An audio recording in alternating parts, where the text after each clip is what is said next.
파이널 타겟 함께 하시죠. 한 주의 출발 수익 쏘아 올릴 수 있는 종목 만나보는 시간입니다. 자, 박재호 대표 연결해서 종목 이야기 나눠보도록 하겠습니다. 대표님 안녕하세요. 네, 안녕하십니까. 자, 먼저 월요일 시장 가장 많은 거래 대금이 실리는 쪽 어디인가요? 일단 숫자로 놓고 본다면 일단 하이닉스, SK 하이닉스 반도체 섹터 쪽에서도 일단 SK 하이닉스를 제일 첫 거래 대금이 좀 상위 놓여 있는 종목을 좀 볼 수가 있겠는데요.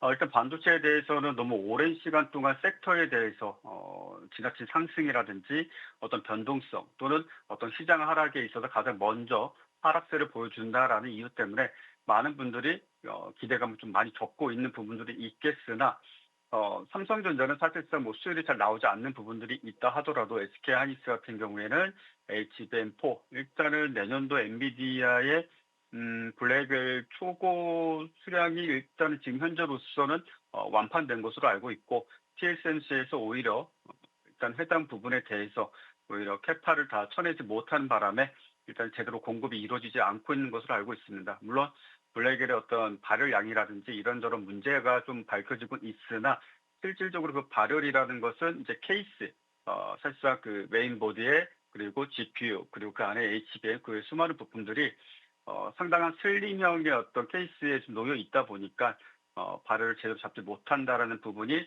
조금의 어떤 수요에 대한 어떤 걱정거리로 좀 만들어지고 있으나 실질적으로는 우리 시장에서 그래도 반도체가 그나마 현재 시장에서 그래도 가장 핫한 그런 어떤 대표적인 섹터라고 말씀드릴 수가 있겠습니다.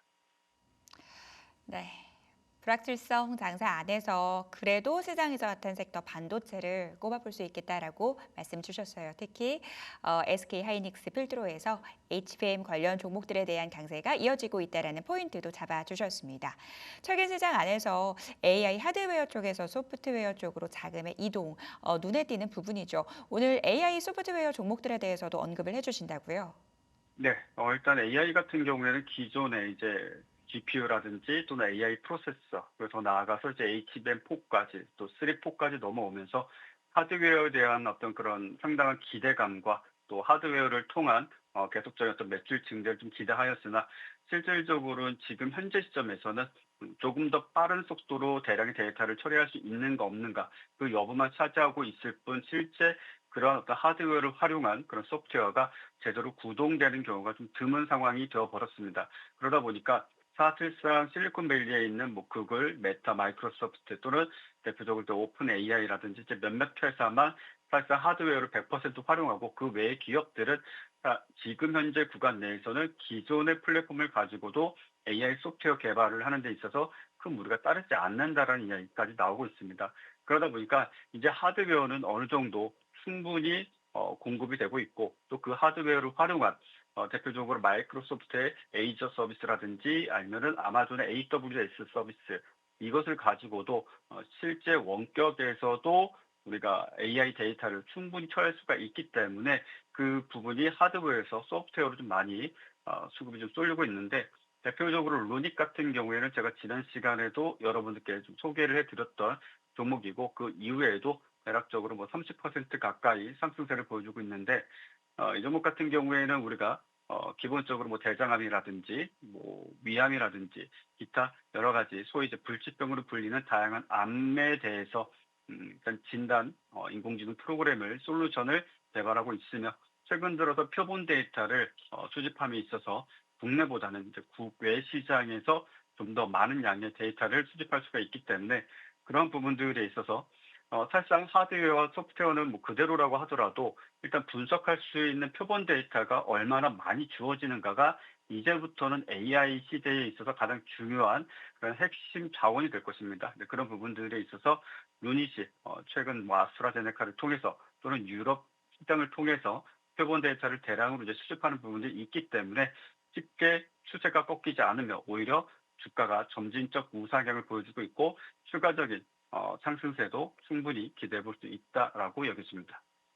네, AI 소프트웨어 종목 내에서도 최근 시장 안에서 의료 AI 관련주들 강한 상승세를 보여주고 있는데요. 이와 관련해서 볼만한 종목도 꼽아 주셨으니까요. 투자에 참고해 보시기 바라겠습니다.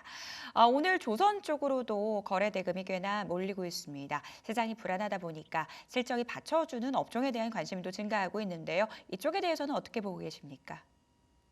대표적으로는 HD현대중공업이라든지 삼성중공업 또 그 외에 뭐 HD현대 마린솔루션이라든지 사실상 지금 현재 국정이 아직까지는 뭐 탄핵이 가결되었다 할지라도 좀 불안불안한 상황이지만 이제 조만간 미 행정부 즉 기존의 바이든 대통령 정부에서 이제 트럼프 대통령으로 이제 전환이 되는 과정 중에 있어서 조선 업종이 반도체와 마찬가지의 어떤 시장을 좀 이끄는 주도 섹터에 대한 가능성을 충분히 열어두고 있으며 거기에다가 대다수 종목군들이 아무래도 탄핵 국면, 비상계엄 뭐 이런 어떤 상황들에 있어서 주가 하락세를 보였으나 실질적으로 이 부분이 어느 정도 악재가 소멸되었다는 판단하에 신고가를 경신하거나 오히려 외국인과 기관의 수급이 상당 부분 쏠고 있습니다. 그러하기에 지금 현재 보고 계신 HD 현대중공업은 바로 직전 고점이라고 할 수 있는 24만 4,500원대를 충분히 돌파를 해주게 된다라면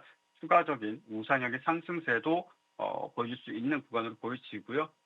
아무래도 트럼프 대통령이 대한민국의 어떤 조선 산업 또는 조선 기술 이런 부분들에 대해서 상당히 신뢰를 하고 있다라는 것. 특히 미국의 입장에서는 어떤 핵심 자원이라든지 어떤 군사 시설 뭐 이런 부분들에 대해서는 중국과의 거래를 사실상 거의 하지 않기 때문에 아무래도 우리 증시에서의 어떤 조선 업종이 상당한 수혜를 입지 않겠는가. 그리고 그에 따른 어떤 수급도 그래도 여타 다른 섹터 대비 상당히 안정적으로 유입이 되고 있다. 이렇게 말씀드릴 수가 있겠습니다. 네, 조선업종 이야기까지 나누어 봤습니다. 이어서 수급통증 쪽 꼽아보도록 하겠습니다. 시장이 아쉬운 포인트가 외국인들이 돌아오지 않고 있다라는 부분이죠. 오늘 외국인들 코스피 시장에서도 코스닥 시장에서도 매도 공세를 펼치고 있습니다. 이런 와중에 매수하는 종목이 궁금해지는데요. 외국인 매수 특징 좀 잡아주시죠. 저는 개인적으로 삼성바이오로직스가 거래량이 그렇게 많지가 않습니다. 하루에 뭐 10만 주, 5만 주, 20만 주, 그 정도 내외의 거래 대금을 거래량을 좀 보여주고 있긴 하나, 동종목 같은 경우에는 특히 외인 또는 기관이 연속적인 순매수를 보여줄 만큼, 상당히 수급적인 안정적인 그런 어떤 모습들을 보여주고 있고, 이 종목 같은 경우에는 이제 앞서 저점이라고 할 수 있는 92만 원대를 이탈치만 않는다라면 충분히 이 해당 구간 내에서 추가적인 상승세를 보여줄 수가 있겠고, 자, 아무래도 삼성바이오로직스는 기존에 이제 CMO 기업이었었죠. 그러니까 CMO라고 한다라면 사실상 대량의 위탁 생산을 전문적으로 해왔다라면 이제는 이제 CDMO로 이제 넘어가게 되면서 사실상 위탁 생산과 개발까지도 함께 병행할 수 있는 그런 위치에 올라섰습니다. 사실상 지금 현재 미국을 제외하고서는 전 세계 1위의 위탁 생산 기업이기도 하고 더 나아가서 미국 정부 같은 경우에는 현재 바이든 정부에서도 진행이 됐었고 아마도 트럼프 정부가 들어서게 되면은 생물보안법에 대해서 더욱더 철저하게 진행이 되고 새로운 정책이 만들어질 것으로 보여지는데 그에 따른 중국의 어떤 피해도 예상이 되며 상대적으로 우리나라의 수혜도 충분히 기대가 되기 때문에 중장기적 관점에서 어떤 주식 포트폴리오를 구축하시는 분들께서는 삼성바이오로직스를 함께 보셔도 매우 좋을 구간이다. 이렇게 말씀드리겠습니다. 네, 안정적인 수급을 기반으로 우상향할 수 있는 종목 삼성 바이오로직스 이야기 들어봤습니다. 외국인 매도 특징주도 이야기해 주시죠. 네, 대표적으로 이제 LG 에너지 솔루션이 그 예가 될 수가 있겠는데요. 아무래도 기존의 LG 에너지 솔루션 같은 경우에는 중국의 CATL이 하이니켈 배터리보다는 오히려 리튬 인산철 배터리에 조금 더 신경을 쓰면서 그에 따른 해외 수요를 계속적으로 늘려갔었고 사실상 전 세계 1위의 독점 기업이 되어버린 상황인데요. LG 에너지 솔루션 같은 경우에는 LFP 배터리에 대한 어떤 추가적인 CATL의 기존 LFP 배터리를 더 능가할 수 있는 에너지 밀도를 갖고 있는 배터리를 빠른 시일 내에 좀 발표를 해야 될 것으로 보여집니다. 일단 단가 차이에 의해서 차량을 완성차를 만드는 기업들은 사실상 전체적인 어떤 차량 가격을 놓고 보았을 때 배터리가 차지하는 비율이 대략 3, 40% 정도인데 마진을 즉 높이기 위해서 순이익을 높이기 위해서는 배터리 부분들에 있어서의 어떤 가격적인 전략이 좀 필요한데 그런 부분들은 사실상 하이니켈 배터리보다는 리튬 인산철 배터리로 선택하는 경우가 많습니다. 대표적으로 현대차라든지 기아 역시 마찬가지로 대중적으로 가장 많이 팔리고 있는 차량 대부분이 CATL의 리튬 인산철 배터리를 활용한 경우도 상당수가 있으며 테슬라 역시 그러하기 때문에 그러한 부분들이 LG 에너지 솔루션에 다소 조금은 악재로서 작용하는 부분들이 있다. 이렇게 말씀드리겠습니다. 바로 이어서 기간 수급 특징주 잡아보도록 하겠습니다. 기관들 같은 경우는 최근 우리 시장에 좀 비빌 언덕이 되어주고 있는데요. 기관 매수 특징주는 어떤 종목인가요? 일단 삼성전자가 기관에서 특히 대량의 매수세를 좀 보여주면서 외인들과는 좀 반대의 흐름들을 좀 보여주고 있습니다. 아무래도 기관들 그리고 특히 최근에 증안펀드, 증시 안정펀드라든지 또는 무제한 유동성 공급을 해주겠다. 또는 더 나아가서 삼성전자 측에서 자사주 3조 원을 매입을 해서 근시일 내에 자사주 소각을 진행을 할 것이고 추가적으로 약 7조 원의 자사주 매수를 또 진행할 것이다. 이런 이야기가 나오면서 아무래도 기관의 수급이 상당 부분 유입은 되고 있습니다. 이 부분은 어찌 본다라면 우리 증시의 시가총액 30%를 차지하고 있는 삼성전자를 통해서 지수 방어적인 측면도 있겠으나 그것 외에도 최종적으로 주가상 5만 원대를 이탈치 않는다라는 그런 어떤 확신을 갖고 이제 수급이 들어오고 있는데 저는 개인적으로 개인 투자자가 기관의 수급만 보고 지금 현재 삼성전자를 신규 매수하는 것을 별로 권하고 싶지 않고 오히려 기관이 매도한다든지 또는 기관과 외국인이 함께 동시에 쌍끌이 순매수에 나서주는 시점 그 가격이 6만 원이 되었든 5만 원 이하가 되었든지 간에 그런 어떤 시그널 정도는 파악하고 매수하시거나 비중을 늘리시는 게 좋지 않겠는가 이렇게 말씀드리겠습니다. 마지막으로 기관 매도 특징주도 이야기 들어보도록 하겠습니다. 어떤 종목인가요? 네, 대표적으로 이제 포스코 퓨처엠이 되겠습니다. 포스코 퓨처엠은 좀 뒤늦게 기존에는 사실상 전해질 개발 또는 음극재 생산을 전문적으로 해왔던 기업인데 작년을 기점으로 해서 하이니켈 양극재 생산량을 늘리고 또 생산 설비도 대량으로 확장을 했습니다. 다만 앞서 말씀드린 것과 마찬가지로 하이니켈 배터리에 대해서 수요가 상대적으로 줄어들고 있고 또 리튬 인산철 배터리의 효율이 조금 더 나아지는 상황에서 가격적인 메리트를 놓고 본다라면 아무래도 LFP 배터리를 선택할 수밖에 없는 그런 상황이 되다 보니까 포스코 퓨처엠뿐만이 아니라 에코프로 BM이라든지 그 외 순도 8, 90% 이상의 하이니켈 양극재를 생산하는 기업들이 주가가 계속적인 약세 흐름을 좀 보여주고 있습니다. 지금 현 시점에서는 사실상 어, 하이니켈 양극재를 활용한 배터리가 다시금 수요가 크게 증가할 것인가 이 부분은 사실 저 역시도 장담드릴 수는 없겠으나 그 과정 중에 있어서 실리콘 음극재라든지 또는 전고체 배터리 또는 반고체 배터리 이와 같은 어떤 이슈 또 그에 따른 어떤 섹터 상승세가 나타나게 된다면 그때쯤에 포스코 퓨처엠을 투자 관점 즉 바이앤 홀딩 전략으로 접근해 볼 수 있는 그러한 종목이 될 수 있다 이렇게 말씀드리겠습니다.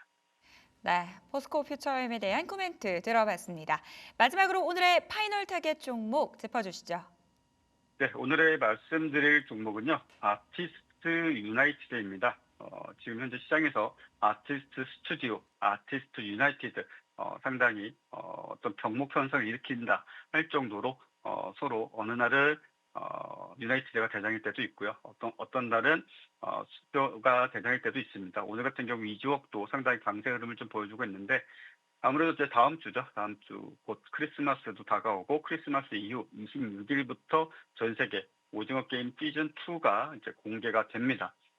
지금 현재까지는 유튜버들 사이에서 미리 사전에 시청을 한 사람들은 역대급의 어떤 드라마다, 역대급의 넷플릭스 오리지널 시리즈 중에서 가장 흥미롭고 재미가 있다라는 이제 평가가 또 극찬이 쏟아지고 있는 가운데 아마도 실질적으로 개봉을 하게 된다면 전 세계적인 히트는 기존작보담도 더 뛰어넘지 않겠는가라는 기대감을 좀 가지고 있고 또 그에 따른 미리 어떤 선취매적 관점에서 관련 테마주, 수혜주 함께 여러분께 소개를 좀 해드리도록 하겠고요. 아티스트 유나이티드 같은 경우는 대표적으로 이정재 씨가 대주주로 있는 그런 기업입니다. 그리고 오징어 게임 시즌 2의 주인공 역시 이정재 씨이고 몇몇 좀 구설수에 올랐던 부분들은 있겠으나 실질적으로 오징어 게임 시즌2의 테마주들이 서로 돌아가면서 어떤 대장주 또는 2등주, 3등주 이런 어떤 상황들을 좀 만들어주고 있기 때문에 현재 시점 스튜디오가 강세이고 위지옥이 조금 더 나은 흐름을 보여주고 있으나 유나이티드 역시 마찬가지로 일시적 조정세를 보여준다 할지라도 지금 현 가격권보다 더 큰 시세를 보여줄 수 있기에 여러분께 소개를 해드리도록 하겠고요.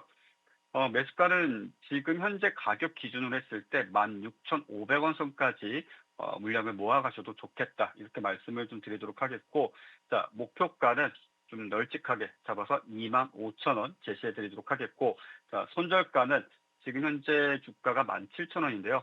14,500원 선까지 손절가 잡아드리도록 하겠습니다. 네, 박재호 대표와 함께 이야기 나눠봤습니다. 오늘 도움 말씀 감사합니다. 네, 수고하셨습니다. 박재호 대표의 오늘 종목 포인트 잡아드리도록 하겠습니다. 최근 시장 안에서 오징어 게임2 관련 종목들이 돌아가면서 순환매 양상이 이어지고 있습니다. 이와 관련돼서 볼 수 있는 종목 소개해 주셨거든요. 이 종목 같은 경우는 최대 주주가 배우 이정재 씨라고 하죠. 목표가는 25,000원, 손절가 14,500원 잡고 대응해 보도록 하겠습니다. 지금까지 파이널 타겟이었습니다.